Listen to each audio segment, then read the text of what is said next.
Live from the City of Angels here on this Sunday morning. Almost didn't do a stream. I mean, this is such a dead weekend. You're watching Breaking Box Office, and typically here on Sunday morning, we talk about the numbers, and we're going to do that. But when you have zero new wide releases, it's going to be a dead zone in theaters. That's exactly what we got with The Beekeeper edging Mean Girls by $100,000 before we get the actuals tomorrow. 7.4 to 7.3 million. And it speaks to, again, the fact that there is nothing that is compelling for moviegoers to go see. And before everyone says, well, no one wants to go to the movies right now, because that's coming again. We know we're going to do that again, aren't we? Yeah. Why was Dune sold out the other night? Completely every single seat sold out in IMAX. The 2021 Dune. As we get ready for Dune 2, we'll talk about that tonight. It's a big topic tonight.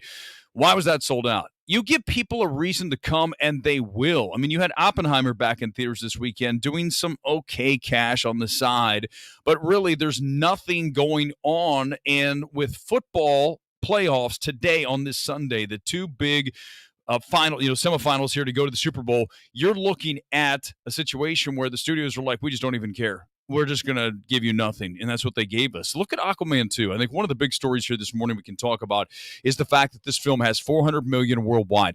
This is a film that was dead, right? James Gunn said not part of the DCU going forward. So you figured it was going to be DOA. It was not. Because why? Because of the Christmas corridor and the fact that there was zero head-to-head competition for this film. It owned its genre in that very lucrative 2+ week window. And now as we continue here to the end of January, this is the longest month ever. It feels like there's 45 days in January. We're finally at the end. It's still making money because, again, nothing in theaters. So people are like, I'll go see Aquaman 2. So Warner Brothers nailed the release date. They got as much as they could for a film that was essentially sent to the junk pile. So kudos to them. Migration at $200 million worldwide. Another success for Illumination and Universal. We're going to get a second one because now that you have the success, you had the foundation laid for this film, one of the best animated films of the year, should have had an Oscar nomination, did not. But we're going to get a sequel, and Illumination's just a brand you do not bet against. Anyone But You, a film that looked like a Netflix forgettable rom-com. I mean, if I showed you the trailer for that, you'd say this is a Netflix, this is a streaming film. And look what's happened. Over $126 million worldwide. It's going up in markets overseas. Week to week, it's going up. It's rising. Plus 3% overall internationally. Unheard of, right? Again, no competition equals your film is going to do better unless you're the Miller's Girl. You're saying, what is this film? That's why at first, when I saw this on the AMC A list, I go, what the hell is Miller's Girl? Can we talk about title importance? Why you must not have a suck-ass title like Miller's Girl. Does that sound like something you even are remotely interested in? Of course it doesn't, and that's why it bombed. I don't even have the number in front of me. It didn't show up in the top 10. We're going to look at the top 10 right now, and it's not there. It made, I believe the number was something like 900 per screen. That is terrible. So Jenna Ortega will pretend she's not in that film, which would be the wise thing to do when your film bombs as bad as one of the worst titled films of recent history, Miller's Girl. Beekeeper number 1, 7.4. Mean Girls right behind 7.3. We may flip that, and Paramount might find a way to get that film to number 1 because that would mean 3 straight. By the way, I had to correct film updates today.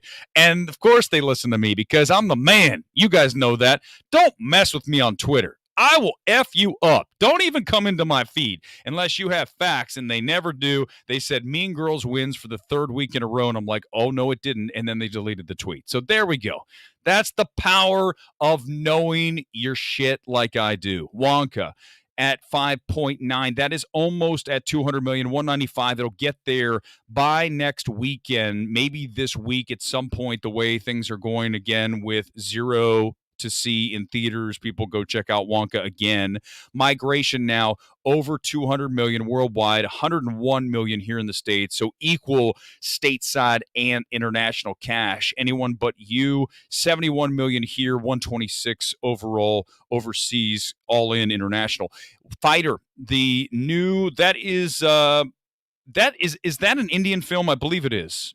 That is a 3 points. I didn't see it. I know a lot of you are fans of, I'd say, go see Fighter. I didn't get a chance to. You know what always scares me off of these films? By the way, 3.7 million on that.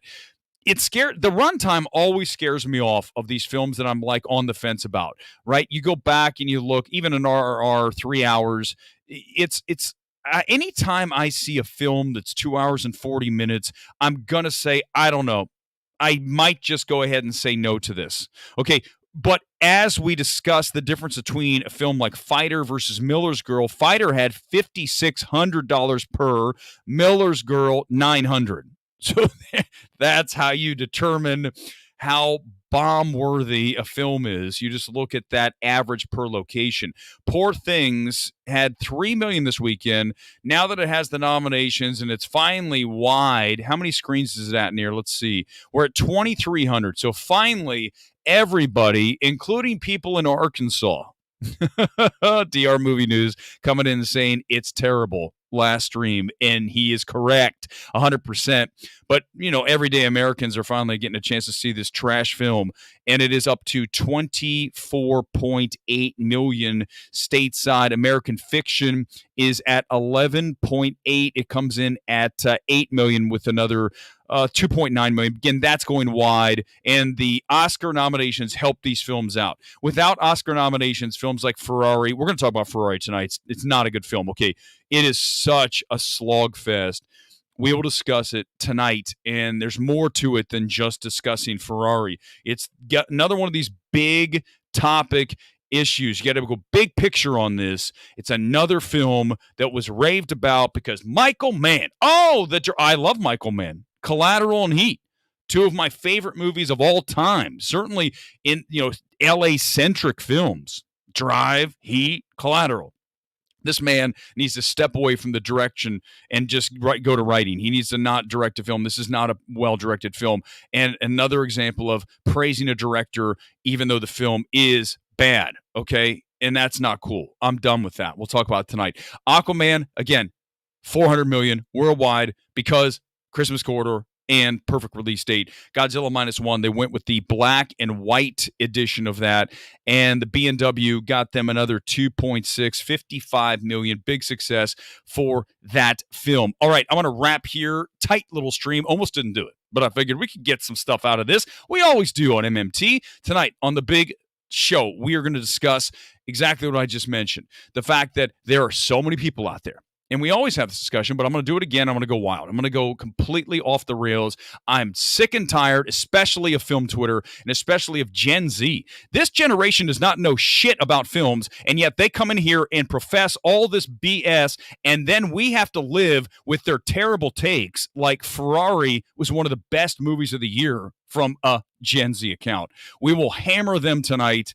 In addition to everything else, come in the comments. Tell me what else you want to see on the Sunday big show, MMT. We'll see you back here, 8:30 in LA, 11:30 on the East Coast. Until then, peace.